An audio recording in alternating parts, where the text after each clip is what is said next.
Good morning, good afternoon, good evening, wherever you are, whatever you're doing, and welcome to another episode of Media Matters for Anfield Index. What do you do when it's one game a week for the Reds? Well, transfer talk ramps up, names ramp up, contract talk ramps up, especially as well. And there's plenty to talk about. And when we had a special Media Matters, there is only one place to start, and that's with Mr. Lewis Steele of the Daily Mail. Now, normally, Lewis, when we bring a guest on, a respected journalist, we start very friendly. But you've been busier than Craig David this week with your stories and playing on our sort of heartstrings and minds, haven't you, really? I've been busier than Craig David. I like that reference quite a lot. It's been quite hectic this week. I was actually thinking, well, they're out of Europe now, so the midweeks will be quite chilled out. But a lot of things have been going on. So there's been a lot of talk about the contracts in the last week, really. Just like little things lingering in the background, people texting saying it's done on both counts of Salah and Virgil. And yesterday was a weird one because I sort of did my usual Wednesday column Yeah. and I sort of teased Salah a little bit by saying he is going to miss the Egypt June international camp because he wants to be fully fit and rested for next season, with a view to him being at Liverpool again. And I'll let you into a little secret on that. But below that, there was a couple of lines that sort of said it is now highly anticipated that Salah will be signing a contract soon, and he's closing in on doing so. One of my editors texted me straight away saying, "Hang on a minute, is this not like a big, massive story? Shouldn't we be doing a separate story on this?" And I was like, Copy. Yeah. and I was like, I've really set myself up there because I didn't want to hang my neck on the line, really, because I knew the reaction would be massive, and I wanted to make sure I was 99.9% on it before I put anything out there. And at that point, I was probably only 98% sure. So I spent yesterday doing a lot of checks with a lot of different contacts around the world. And the message I was getting back from all of them was, yeah, it's nearly done, 2 years probably. Although I'm not 100% on the 2 years, but I think it will be. But the main thing was everyone was coming back saying, yeah, listen, this is done. It's not officially signed, but it will be soon. So I thought, right, let's do it. Let's put it out. And so going back a couple more days, Virgil said to us in the mix zone that there was progress made on his contract, and obviously did a bit of digging around that. And the word I got back on that was, yeah, that is very close as well. Not done again, not official, nothing signed, but it is getting very close. So that's why we hit you with the double whammy that they're both close, and that is the case. Hopefully, I'm not sure when the actual announcements will be. I don't know whether they might wait until the title's officially wrapped up before they do that, but we're definitely heading in the right direction, and both of them are ready to commit their futures to Liverpool. This was going to be one of my next questions, actually, because you mentioned the two. Brilliant news all round. I mean, timings, because we've all got hopes of we get it before West Ham and we bounce into that game and we're singing their songs. But it's not done, but it's fair to say 99.9% done. It's just when, not if, in case there's any doubts. Yeah, I think so. Like, I don't think, as far as I'm aware, they've not put pen to paper yet. But there's sort of maybe everyone has sort of got an agreement that it will get done.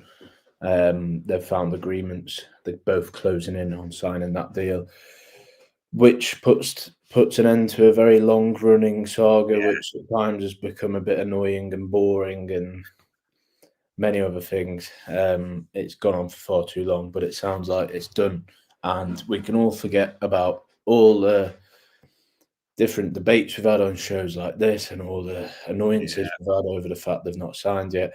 But it sounds like it's getting there and it's done now. Brill. And for this, because as you say, it seems to have dragged on for like eternity. Part of that, whilst it's dragged on, both players wanted to sign. There's never been any doubt on that. It is fair to say and give them credit on both sides. All the stories are these two players. they've turned down massive money from other clubs or other outlets, haven't they? Yeah, well, I think that we should give credit to Richard Hughes on this, which will probably get a few people, rub a few people up the wrong way, me saying that. But I do think you look at Richard Hughes' first year in the job, yes, it was annoying in the transfer market last summer, but he has recruited Arne Slot when how many people can say hand on heart that they thought that Slot was the right choice when Klopp announced that he was leaving. Richard Hughes has gone and found him, and he's took the Premier League by storm. Lost 2 games all season, about to win the title, which is a lot harder to do than many people think. So all credit to Richard Hughes. He's inherited the situation of these 3 players, the 3 best players out of contract. Well, it feels like before he even set foot in the door, Trent had one eye on Real Madrid, and it was by no means easy to get the other 2 done, which is why it's taken so long. And as you say, they did have a lot of interest from abroad. Like, imagine how much money the Saudis would have been willing to pay Mo Salah compared to what he's paid at Liverpool. So that was why it was not easy, because whether Salah wanted to go to Saudi or not, and obviously we know he didn't want to go there, but his representatives could say to Liverpool, listen, we've been offered X amount at Saudi. So it made it really hard. And Virgil had a lot of interest from around Europe as well. But they both wanted to stay. Liverpool wanted them to stay. Arne Slot wanted them to stay.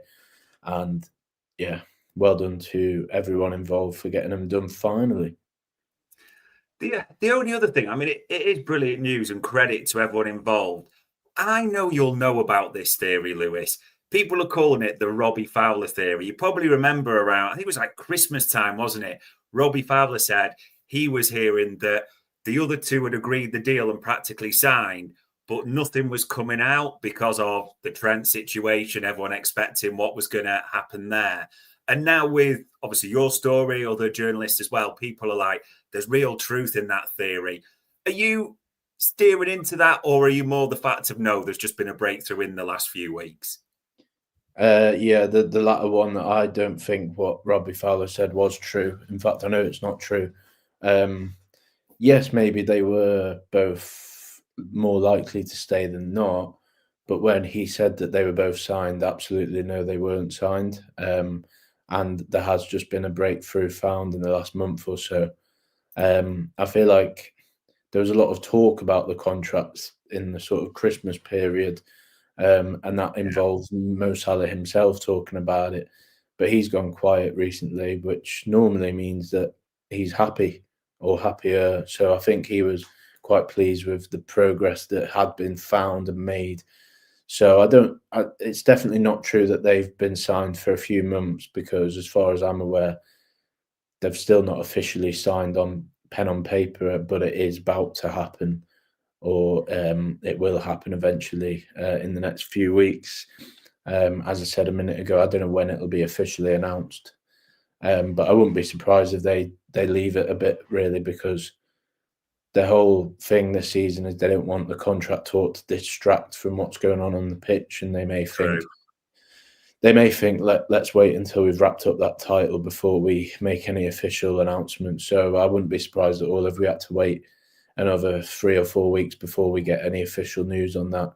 It was the same with Slot last season. Everyone knew that he was going to be the manager, but it didn't officially get announced until, I don't know, like May or June or something. So yeah, I think that's basically it. You forget in about 8,000 press conferences, Arne Slot had to keep denying it when he was final manager, or say, I'll talk about it when there is news as well. God, thinking back to that. And probably the final question I'll ask you for this show around contracts. I'm not going to promise that in the future, because you know something's going to come up at the same time. But sort of breaking these down into 2 parts. With Trent and the fact that Salah's close, Van Dijk close, we're expecting that anytime. It's when, not if, as you say. The trend, and I know you've written about this before, and there's sources from Spain, etc. It does just feel like an air of inevitability, as in 2 out of 3 are staying, really, doesn't it? Yeah, it does, and the same with the other two. Trent hasn't officially agreed to join Real Madrid yet, or well, maybe he's agreed, but he hasn't officially signed anything yet. Yeah. And I think his full focus at this current moment in time is to win the title with Liverpool, get back fit. But it does feel like he will end up there.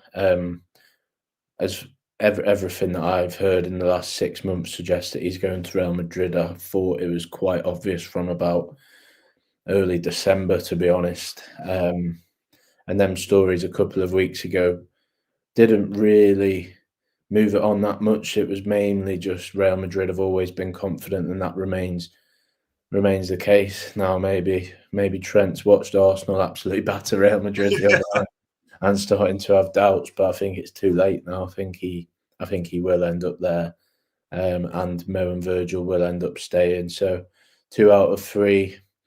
I mean, it's still bad that they're losing Trent for nothing, but this sort of softens the blow somewhat, I think. Definitely. Worked for Meatloaf. It worked for us. And I suppose the final one, Ibu, that's one that I know you've written about as well. He's almost forgetting that as much as we're trying to get these two resolved and the third one moves on, Ibu will have only 12 months left to go in the summer. And there's talk that the wage demands are quite high, suggestions even close to the 200 grand a week mark. With the situation, is there an expectancy from you almost that all the chips are on Ibu's side of the table, really, for negotiation? Liverpool don't want him to leave cheap. The suitors, that'll just get done, even if it's a higher wage than Liverpool ultimately really want to give him.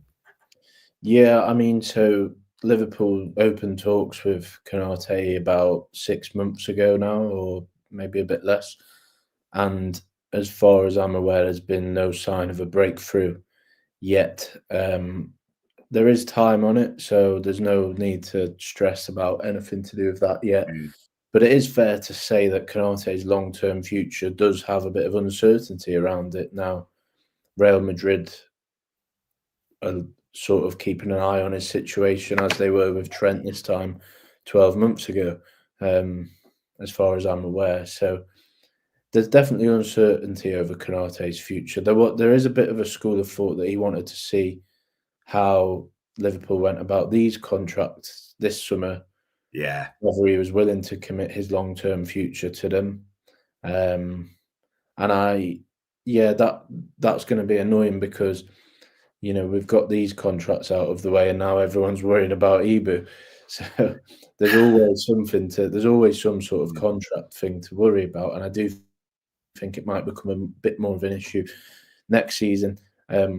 But as I said, there's a lot of time on that. There's no need to stress just yet. And obviously, with respect to Konaté, losing him would not be as not as bad as if you lost a Van Dijk or a Salah. Yeah, Obviously, true. a great defender, but not the best defender in the world. So, Van Dijk is the best defender in the world, so it is a bit different. But yeah, no breakthrough on that yet. So I think that's one to move the priorities to in the near future, maybe at some point in the summer. Fingers crossed. Contract talk on the whole will just reduce from there, but I doubt it because there's still a fair few with 2 years or so left to go. So we'll see what develops on those. And this story, well, I'm not going to lie, this was you again this week, wasn't it? This was earlier today. The tweet from Ryan Gravenberch's long-term agent, Jose Forte Rodriguez. Now, you can correct me if I'm wrong on this. I saw a lot of people react to this saying, oh, what's this mean? The implication in the future. I kind of read that as just Gravenberch's agent saying that we looked at the Barca situation, but that didn't happen. Real Madrid like him. But because of where he is, it would just be too much. It's now impossible. Almost for me, the ultimate storm in a teacup, the way people reacting. Am I reading that wrong? Or is it just a case of just an agent being honest? No, so yeah, I think the context behind the interview is probably quite important. So Jose was doing an interview about himself. The piece wasn't about Gravenberch. It was like a profile piece on Jose, who was basically talking about his clients. So he's got a few of the other Dutch players in the Prem, like Justin Kluivert, Mickey van der Ven, Brian Bobby at Ajax, and he was basically talking about how he handled Gravenberch's development in terms of, Barca wanted him when he was a teenager and Real Madrid were good. But I think basically what he was trying to say, I think it's been maybe not misquoted, but the meaning of what he wanted to say has been probably lost in translation slightly. It's just that Real Madrid have, were interested in the past, but it's not to say that they're still interested now. And I think it's been slightly misquoted. And Gravenberch, from people I speak to, is loving life at Liverpool, and that's not going to change anytime soon. So yeah, I do think it's a bit of a storm in a teacup on that one.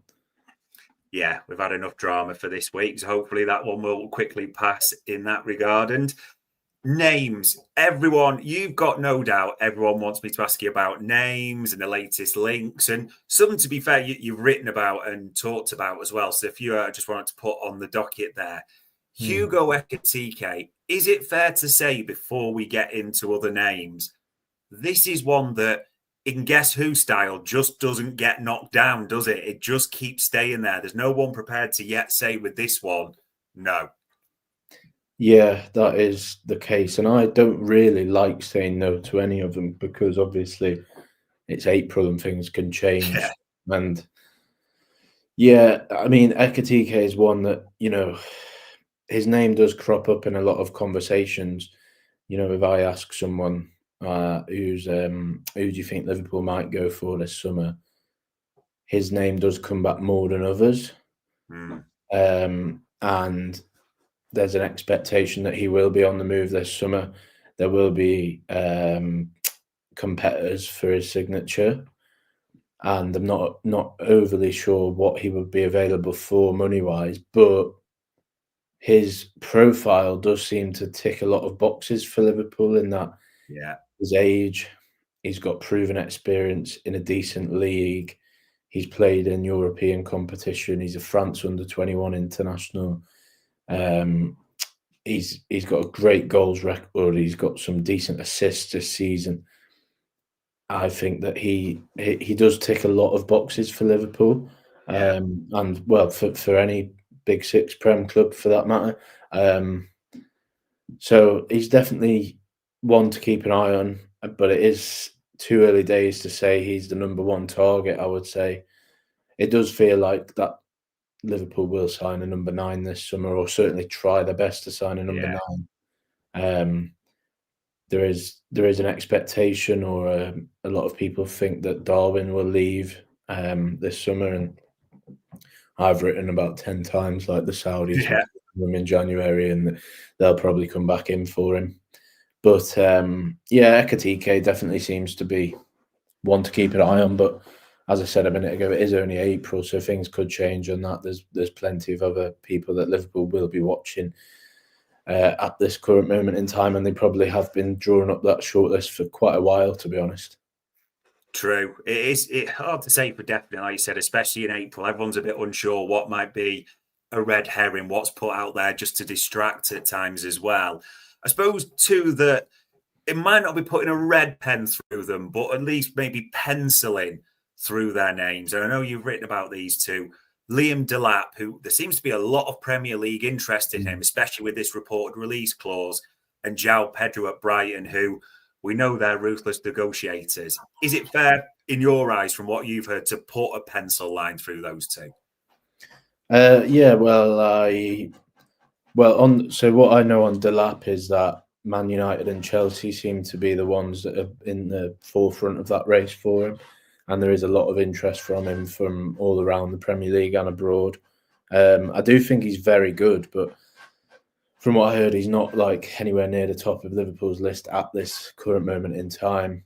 Yeah. But then if 2 strikers were to leave for Liverpool and they needed 2, then maybe because he's so cheap. But I do think you can sort of put a pencil through his name at the moment.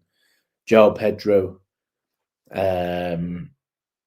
as far as I'm aware, I think there has been someone did tell me that Liverpool were interested, but I've not really got anywhere with that, and I don't think that is one I don't think that is one at the moment, but it could be in the near future. But as I say, I would probably rule them two out with a pencil. Don't want to rule anyone out with a pen in case things change. But Pedro's goal record isn't as good as the other people in this conversation either. I think obviously good player, but I don't know if he scores enough goals to lead the line for a team like Liverpool, especially non-penalty goals as well. I've had him in my fantasy team for a while, and he's been letting me down. So, well, that's one way to put a pencil through a name, isn't it? And I'll let you decide what writing instrument you're going to use for this name. There's only two more I really want to put to you. Some people are ruling this out straight away. Some people are really keen on this name. Victor Osimhen, year left to go. I know he's on loan at Galatasaray, a Napoli player officially, a player that's well known in world football, but there are links continuously with Liverpool. Pen or pencil for this one? I've not really heard anything either way on Osimhen, to be very honest.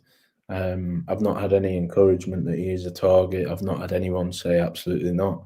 So it's hard for me to adjudicate on that one. But some Osimhen, what is he, 26, 27? Yeah.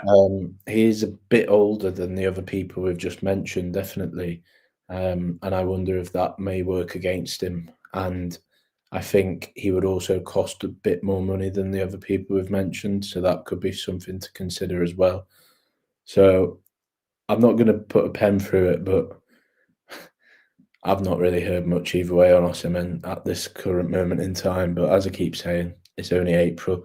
They can't think things will start to ramp up once the season's finished because they can't. Well, they can. It's not morally right or in football circles for them to approach these players while they're maybe focusing on winning the league or getting in Europe or staying up or whatever. So they have to just keep it at a distance for now. So it'll all ramp up soon. It will. And the names are flying in. Nigel saying there, if we could get Alvarez and Kuna, I'd dance naked down the street. I think most would, to be fair, if we could get those two. The only other name, and this is a name that I know we've talked about, but it feels red hot. And David Ornstein's put it out there today. Arsenal, Chelsea, Liverpool, Newcastle and Tottenham have all met Dean Huijsen's representatives. I mean, does this feel like the most certain transfer of the summer, that Huijsen's leaving Bournemouth? It's just whether he ends up at Liverpool ultimately. Yeah, I've watched a bit of this lad, and he genuinely looks really, really good. And I think he'd be a great signing for any of those teams. But I think Liverpool obviously is what we're talking about. I think he'd be a great signing for Liverpool. He's what is he, 19? Virgil van Dijk's just about to sign a 2-year deal. By the time Virgil ends that deal, Huijsen will still only be 21 years old. He could genuinely be the Van Dijk long-term replacement. Yeah. And I think he would be challenging Konaté soon enough to play in that back four most weeks. And obviously, because they play so many games, he'd play a lot anyway. So yeah, Liverpool are definitely interested. I think I said that last time I was on this show. But I think what I said back then, and it remains the case, is that a lot of different teams are interested as well. So it's where Huijsen wants to go, really. Obviously Real Madrid not mentioned in that Ornstein tweet, but it feels like they're in the race as well. Obviously just made his Spain senior debut. But I know that I think I said last time, Huijsen was definitely on Liverpool's radar last year when he went to Bournemouth for just 12 million. Because at that time he'd only played a handful of games in Serie A, and he was already going for a big-ish fee relative on his experience then. I think Liverpool were aware of that back then, and every time I watch him, he's really good. He's quite tall, isn't he? But he's great on the ball, quite quick. So I mean, looking at the list of them there, Arsenal, Chelsea, Liverpool, Newcastle, Spurs, I know where I'd rather go. And that would obviously be Liverpool, but It all depends on what Huijsen and his dad, who's quite close in terms of directing him, and his agent, what they want to, what them three decide is best for his career. Does feel that way, yeah. And whether Chelsea put one of those ridiculous 8-9 year deals with stupid money on the table could obviously change the look of it as well. And you kind of mentioned it there, things will ramp it up. I suppose the final question on this, you'll know that there's almost 2 transfer windows now, because with the Club World Cup, it opens on the 1st of June, literally. It's like 5 days after the season ends. Do you think as that end of the season gets closer, we might even be hearing some serious deals in players, like someone could be leaving Liverpool 5 days after they've lifted the title, that things will really ramp up maybe a bit quicker than normal? Yeah, it's going to be interesting because we've never really had anything like that before. So I'm looking forward to that.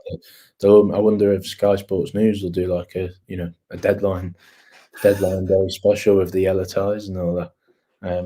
But yeah, it will be interesting. Now, I think obviously whoever wants Huijsen needs to act quick because he's got a release clause, and it's the same on Cunha, who that person asked about a minute ago. He's got a release clause, and there'll be loads of clubs after him as well. So there's going to be a few players around the Premier League who are going to be hotly contested, and I think clubs will try and steal a march in that little window that you mentioned there. So I think that's going to be really exciting. It's something to look forward to keep us busy anyway.